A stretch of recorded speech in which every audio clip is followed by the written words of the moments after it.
morning. What happened earlier on in the year was that Statistics Isle of Man was created, which took over from the Economic Affairs Division, and they've got a far more rigorous way of making sure that all the data we use, all the data we publish, is as accurate as possible. They picked up an issue that you've highlighted in the 2021 figure and the way it was calculated.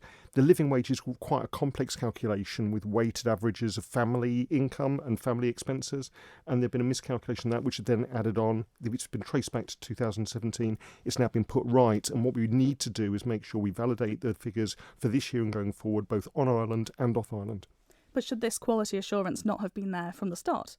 There was a degree of quality assurance, but what we've done is ramp that up. We know that the data we use both to influence policies and also put out to the population and businesses has to be as accurate as possible, and we will constantly strive to do that in the best way possible. It does mean that the living wage for this year, it is a fairly modest rise. We know the cost of living has gone up. This rate was calculated back in January, before we had the current energy crisis.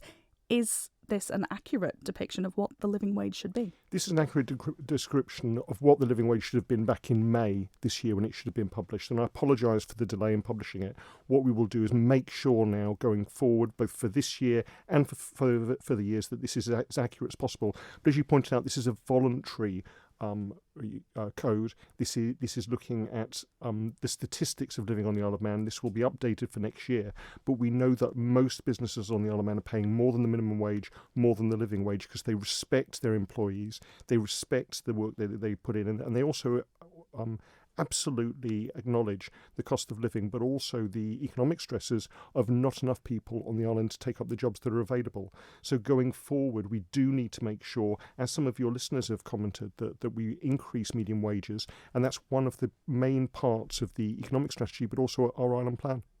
As you mentioned, this is voluntary. Employers up until now who have been committed to the living wage essentially have been overpaying. Do you expect to see a drop in businesses taking part in living wage? No, I don't. One of the strategies for this administration is to merge the living wage with the minimum wage within the time of this Tynwald. This is very important. It was one of the key recommendations of the Tynwald Poverty Committee, because as some of your listeners have already said, we've seen a stagnation of particularly low and medium incomes on this island. That's why the cost of living increases have hit people so much. We need to make sure that the prosperity of this island is spread equally across all the people who live here, and merging the living wage with the minimum wage is a key way of doing this. We've certainly seen one local business owner on Twitter this morning very unhappy about the fact that this miscalculation has taken place. Would you apologise to people who have overpaid?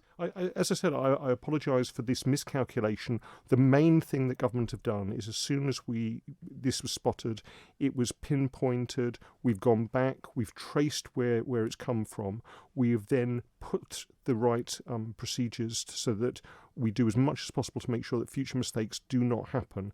And going forward, we want to re-instill confidence and trust in the living wage as a good representation of what people should expect to be earning to satisfy their demands for a decent standard of living on this island.